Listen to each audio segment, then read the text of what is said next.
안녕하세요. 네오스북 채널입니다. 만일 그 말이 맞다면 어떻게 되는 걸까? 내가 정말 태어나기 전에 이 경험을 계획한 것이라면 나는 왜 그랬을까? 이런 질문을 던지는 것만으로도 삶의 시련에 새로운 의미가 생기고 자기 발견의 여정이 시작될 수 있다. 그 여정에는 영성이나 초물리학에 대한 어떤 믿음도 필요하지 않다. 오직 자신의 성장에 대한 관심과 지혜를 얻고자 하는 마음만 있으면 된다. 이 생에서의 삶을, 그것도 고통스러운 시련을 태어나기 전에 계획했다는 말은 너무 충격적일지 모르겠다. 그 기분을 나도 잘 알고 있다. 이런 생각은 세상을, 그리고 우리가 이 세상에 온 목적을 아주 새롭고 다르게 보게 한다. 고통스러운 시련을 겪고 있는 사람일수록 이 생각을 받아들이기는 더욱 어려울 것이다. 나 역시 오랜 시간이 걸렸고 많은 단계가 필요했다. 특히 내 삶에서 가장 고통스러운 순간을 대면해야 할 때는 더욱 그러했다. 하지만 그 순간들마다 나는 상처가 치유되는 것을 느꼈다. 분노와 원한이 사라지고 그 자리를 평화와 기쁨이 대신했다. 전에는 힘겹기만 하던 삶에서 아름다움을 보았다. 오늘은 책 웰컴 투 지구별을 통해 우리가 왜 이렇게 힘든 지구별에 태어나 살아가는지 공부해 보도록 하겠습니다. 웰컴 투 지구별, 로버트 시워츠 지음, 황근하 옹김, 샨티 발행. 우리는 왜 윤회하는가? 태어나기 전에 우리가 세우는 계획은 범위가 무척 넓고 그 내용 또한 자세하다. 우리는 단지 삶의 시련만 선택하지 않는다. 부모를 고르고 부모 또한 우리를 고른다. 언제, 어디서 태어날지를 고르며 다니게 될 학교와 살게 될 집, 만나게 될 사람들과 갖게 될 관계들도 고른다. 방금 만난 사람인데 어디선가 본 듯한 친숙한 느낌을 받는다면 그 느낌이 틀리지 않을 것이다. 그 사람은 아마 태어나기 전에 만나기로 계획한 사람일 가능성이 크다. 어떤 장소나 이름, 이미지나 문구를 처음 접했는데도 이상하게 친숙하다면 그것은 태어나기 전에 은은한 전생계획의 기억이 어렴풋이 떠올랐기 때문인 경우가 많다. 우리는 여러 차례의 전생계획 세션에서 이번 생에서 쓸 이름을 사용해보고 이번 생에서 걸칠 육체의 겉옷을 입어본다. 바로 그러한 연습 때문에 물질계에서 서로를 알아보는 일이 생긴다. 기시감을 종종 전생경험과 연결시키고는 하는데 실제로 기시감은 전생계획의 기억들인 경우가 많다. 지구로 들어올 때 우리는 영혼이었던 우리의 기원을 잇는다. 우리는 몸을 갖고 이 세상에 태어나기 전에 이처럼 자발적으로 기억 상실을 택하리라는 것을 이미 알고 있다. 장막 뒤라는 표현은 이러한 망각 상태를 가리킨다. 신성한 영혼인 우리는 진정한 자신을 기억해내는 과정을 통해 자기를 더 깊이 알게 될 것이기에 우리의 진짜 정체성을 있는 쪽을 선택한다. 우리는 이처럼 더 깊은 알을 얻기 위해 기쁨과 평화, 사랑의 세계인 비물질 영역을 떠난다. 거기서는 자신의 반대양을 전혀 경험하지 못하기 때문이다. 반대가 없으면 우리는 우리 자신을 온전히 이해할 수 없다. 빛만 있는 세계를 상상해보라. 어둠을 한 번도 본 적이 없다면 빛을 어떻게 이해하고 온전히 음미할 수 있겠는가? 빛이 무엇인지 더 깊이 이해하게 하는 것, 궁극적으로 기억해내게 하는 것은 바로 빛과 어둠의 대조이다. 물질계에는 이 대조가 존재한다. 물질계의 큰 특징이 다름 아닌 이원성이기 때문이다. 오름과 내림이 있고 더움과 차가움이 있고 좋음과 나쁨이 있다. 우리는 이원성에서 생기는 슬픔을 통해 기쁨을 더 잘 이해할 수 있다. 우리가 사는 지구에 혼란이 존재하기에 평화의 의미를 더욱 깊이 느낄 수 있으며 때로 증오를 품기에 사랑을 더 깊이 이해할 수 있다. 이러한 인간적인 면을 경험하지 않고서 어떻게 인간의 신성을 알 수 있겠는가? 이것이 바로 영혼이 갈망하는 경험이다. 영혼은 절대 신성의 불꽃이다. 인격체는 일정량의 영혼 에너지가 육체의 옷을 입은 것이다.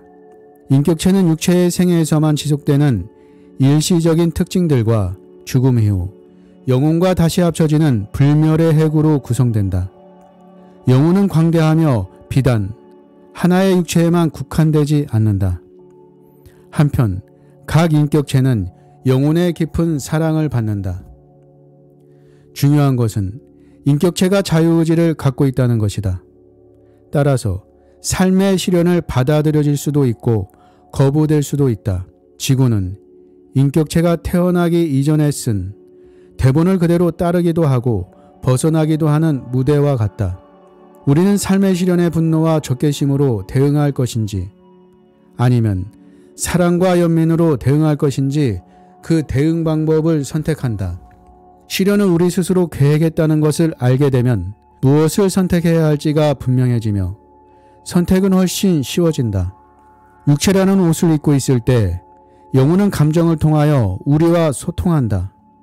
기쁨과 평화, 신랑 같은 감정은 사랑의 영혼인 우리가 우리의 진실된 본성과 일치되게 행동하고 생각하고 있다는 뜻이며 두려움과 의심 같은 감정은 그렇지 못하다는 것을 알려준다. 놀랍도록 섬세하게 에너지를 받아들이는 우리의 몸은 지금 내가 나를 표현하고 있는 방식이 진정한 내 자신과 일치하는지 아닌지를 감정을 통해 말해준다. 우리는 왜 시련을 계획하는가? 전생계획은 진정한 내가 아닌 나를 경험하는 방식으로 세워지는데 이는 그 경험을 통해서 진정으로 내가 누구인지를 기억해 내게 되기 때문이다. 다시 말해 태초의 집에 아름다운 교향곡을 만들어내기 전에 이 땅 위에서의 귀를 찢을 듯한 소음을 먼저 경험하는 시기다. 나는 그러한 삶의 청사진을 반대를 통해 배우는 삶의 계획이라고 말한다. 예를 들어 깊은 연민의 마음을 가진 어떤 영혼이 연민 자체인 자기 자신을 더 깊이 알고자 소망할 때 그는 불화가 깊은 가족 사이에서 태어나기로 선택할 수 있다. 그는 연민 없는 환경에서 자라나며 연민의 의미와 가치를 더욱 깊이 절감하게 된다. 무엇인가의 가치와 의미를 가장 잘 가르치는 것은 바로 그것의 부재이기 때문이다. 그는 자신이 살아가는 바깥 세계에서 연민을 찾을 수 없으므로 내면으로 눈을 돌려 자기 안에 있는 연민을 기억해내게 된다. 영혼의 관점에서 볼 때 이러한 배움의 과정에서 생기는 고통은 일시적이고 짧지만 그로 인해 얻는 지혜는 진실로 영원하다. 진정한, 즉 광대하고 초월적이며 영원한 영혼인 내가 누구인지를 기억해내는 것은 삶의 시련을 넘어서는 한 방법이다. 예를 들어 자신을 몸으로 규정하는 사람은 몸을 심하게 다치면 극심한 고통을 느낄 것이다. 하지만 똑같이 몸을 다쳤을지라도 자신을 영혼으로 규정하는 사람은 그보다 고통을 덜 느낄 것이다. 시련은 영혼인 우리 자신에 대한 기억을 불러일으키기 때문에 애초에 고통을 일으킨 바로 그 원인이 결국은 고통을 덜어주는 역할을 한다. 이처럼 자기의 개념을 몸을 가진 인격체에서 영혼의 차원으로 넓히는 것은 삶에 대한 열정, 즉 우리가 몸을 갖추고 세상에 태어나기 이전에 지니고 있던 열정을 되살려낸다. 이 점에서 시련이란 축하에 마땅한 것이다. 우리는 자기 삶에 닥친 시련의 의미를 자각하거나 그 밖의 다른 방식으로 시련에 긍정적으로 반응함으로써 다른 사람들이 자기의 시련을 다루는데, 즉 그것에서 치유되는데 도움이 되는 에너지의 길을 낸다. 이러한 생각은 우리 모두가 에너지 차원에서 연결되어 있으며 서로에게 영향을 준다는 것을 전제로 하고 있다. 우리가 세상에 그토록 강력한 영향을 미칠 수 있다는 것은 놀라운 기회인 동시에 우리 모두가 지고 있는 큰 책임이기도 하다.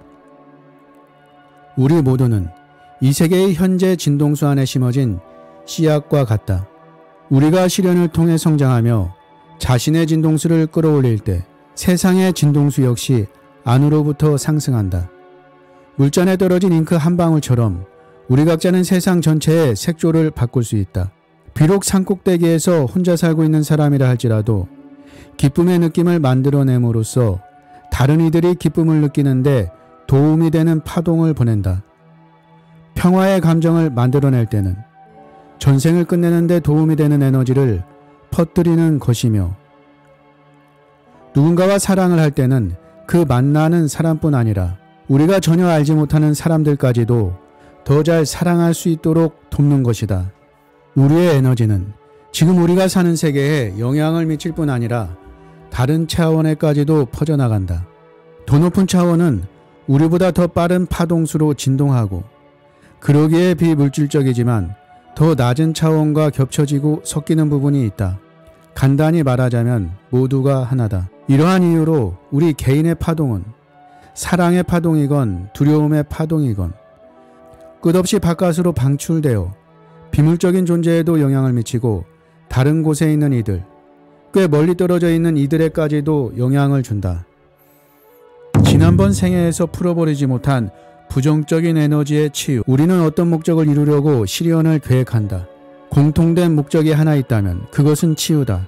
특히 지난번의 생애에서 풀어버리지 못한 부정적인 에너지의 치유다. 예를 들어 어떤 생에서 두려움에 잠식된 삶을 살았던 한 사람이 있다. 그 생애를 마감할 때 그에게는 두려움의 에너지가 흔적으로 따라붙는다. 그가 깊은 두려움에 직면한 순간에 죽음을 맞이했다면 특히 그렇다.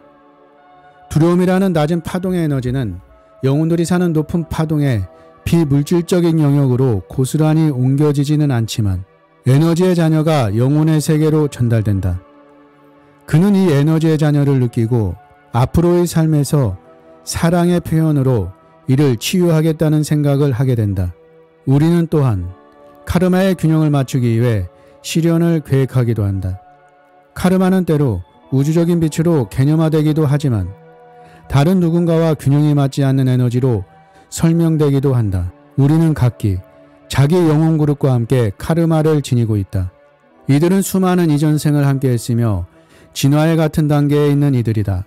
그 과거의 삶에서 우리는 하나의 동일한 영혼에게 배우자, 자녀, 형제자매, 부모, 가장 친한 친구, 숙명의 적 등 많은 역할을 맡겼다. 예를 들어 같은 그룹에 있는 어떤 영혼이 몸이 아픈 누군가를 돌보는데 삶의 오랜 시간을 보냈다고 하자. 만일 누군가를 돌보는 역할을 맡은 그 영혼이 다음 생에서 병을 앓는 시련을 겪기로 계획했다면 보살핌을 받았던 그 영혼이 그의 병수발을 들어줌으로써 에너지 교환의 균형을 맞추고자 할 것이다. 그렇지만 몸을 가지고 태어나면 두 영혼 모두 그런 계획을 세웠다는 것을 기억하지 못한다. 보살핌을 주는 자가 되기로 선택한 이는 누군가를 돌보아야 한다는 의무에 부담을 느낄 수 있고, 어쩌면 전생에 잘못을 해서 벌을 받는다고 생각할 수도 있다. 그러나 처벌이란 존재하지 않으며 다만 카르마의 균형을 맞추고자 하는 단순한 소망이 있을 뿐이다. 우리는 스스로 연기할 역할을 미리 대본으로 짜놓았기 때문에 희생양이라고도 할 수 없다. 그 누구에게도 탓할 일이 아니다. 사실 원망이라는 것 자체가 존재하지 않는다. 우주는 나쁜 일들을 일으켜서 우리를 벌주는 그런 일은 하지 않는다. 카르마는 마치 중력처럼 세계를 작동시키는 중립적이고 공평한 법칙이다. 우리는 넘어지거나 고꾸라졌을 때 중력을 탓하거나 중력의 희생양이 되었다거나 중력이 우리를 벌준다고 생각하지 않는다. 카르마도 이와 같은 방식으로 일어난다는 것을 깨닫는다면 시련에 대한 원망, 희생양이 되었다는 감정, 벌을 받고 있다는 느낌은 사라질 것이다. 그 대신 우리가 배우기를 희망했던 것을 배우게 될 것이고, 영혼을 더욱 성숙시켜준 시련에 깊은 고마움을 느낄 것이다. 대부분의 영혼들은 다른 영혼을 도우려고 시련을 계획한다. 이러한 마음은 영원한 영혼인 우리가 가진 진정한 본성이다. 카르마의 균형을 맞추는 영혼과 마찬가지로 시련의 삶을 살고 있는 것처럼 보이는 많은 이들도 사실은 그렇게 남을 돕고 있는 것이다. 예를 들어 알코올 중독을 계획한 영혼이 있다면 그는 다른 이들이 연민을 표현하고 그리하여 연민 자체인 그들 자신을 더욱 깊이 알 수 있게 하려는 목적을 갖고 있다고 할 수 있다. 사회는 알코올 중독자와 같은 이들에게 가차없는 비판을 퍼붓지만 사실 그들은 우리가 추구하는 목적을 경험할 수 있도록 마치 선물처럼 기회를 주고 있는 것이다. 이 사실을 더 많은 이들이 알게 된다면 얼마나 좋을까. 빛의 일꾼. 빛의 일꾼은 인생의 계획을 특히 봉사하는 쪽으로 세운 이들로 넓게 보면 남을 돕는데 헌신하는 사람들을 가리키는 말이다. 빛의 일꾼이 되기 위해서 꼭 커다란 시련을 계획해야 하는 건 아니지만 많은 경우 사회 전체에 도움이 되기를 바라는 마음에서 스스로 극복해야 할 큰 시련을 계획한다. 이런 종류의 삶의 청사진이 다른 삶의 청사진보다 더 좋은 것도 또 더 나쁜 것도 아니다. 영혼인 우리는 윤회를 거듭하며 그 사이에 많은 것을 배우지만 배움은 물질계에서 구체적으로 경험할 때 더욱 깊이 각인된다. 영혼의 세계에서 배우는 것은 교실에서 배우는 것과 같지만 이 지구의 삶에서 배우는 것은 배운 것을 적용하고 시험할 수 있는 실습과 같다. 그리하여 알면 깊어지며 이는 영혼에게 더없이 중요한 경험이 된다. 그 어떤 시련에 맞닥뜨린 삶이든 내가 살펴본 모든 삶의 청사진들은 궁극적으로 사랑에 기초하고 있었다. 모든 영혼은 자유롭고 조건 없이 사랑을 주고 또 받으려는 소망으로 가득 차 있었다. 영혼이 다른 영혼의 성장을 자극하기 위해 부정적인 역할을 맡기로 동의한 경우에도 마찬가지다. 많은 영혼은 또한 자기 사랑을 기억해내려는 동기도 가지고 있었다. 문자 그대로 우리는 사랑 그 자체이다. 삶의 시련은 우리에게 사랑을 표현하고 그리하여 사랑인 우리 자신을 더 잘 알게 하는 기회를 준다. 이와 같은 사랑은 공감, 용서, 인내, 판단치 않음, 용기, 균형, 받아들임, 신뢰 등 많은 형태로 나타난다. 우리가 이 땅에서 경험하는 사랑은 또한 이해, 평온, 신념, 선한 마음, 감사, 겸손 등으로 나타나기도 한다. 사랑은 전생계획의 가장 근본적인 주제이다. 우리는 물줄계로 들어올 때 우리 자신인 사랑을 일시적으로 숨긴다. 우리가 자신이 진실로 누구인지를 기억해낼 때 우리 안에 들어있던 빛, 즉 사랑은 모두가 볼 수 있게 환히 빛난다. 나는 그것이 우리가 여기에 있는 까닭이라고 믿는다. 오늘은 우리가 왜 이렇게 힘든 지구별에 태어나기로 했는지 윤회와 환생에 대해 알아봤습니다. 여러분은 우리가 이 지구별에 태어난 이유가 무엇이라고 생각하시나요? 여러분들의 의견을 꼭 댓글로 남겨주세요. 오늘도 시청해 주셔서 감사합니다.